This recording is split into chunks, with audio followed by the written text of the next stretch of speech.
Consistency is key to running a successful bar.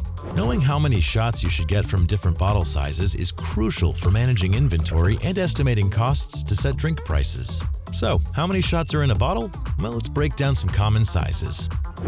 Nip bottles are great for create-your-own cocktail kits or offering sample-sized cocktails. Quarter bottles hold the perfect double shot and are often sold at mini-markets and bodegas. Half-pint bottles are perfect for testing a variety of spirits without opening a larger bottle. This size is commonly offered on mini bars or packing for retail sizing of house-made spirits. A pint is half the size of a standard liquor bottle, so it's 12.7 ounces and not the 16 ounces people may expect. A fifth is a standard bottle of liquor, named for its equivalent to 1/5 of a gallon.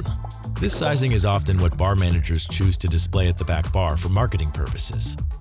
Easily stock your inventory with crowd favorites using liter bottles. A handle is a common bottle size for bars to purchase for well-drink liquors. Remember these estimates the next time you're stocking up your bar to ensure you have enough alcohol to go around.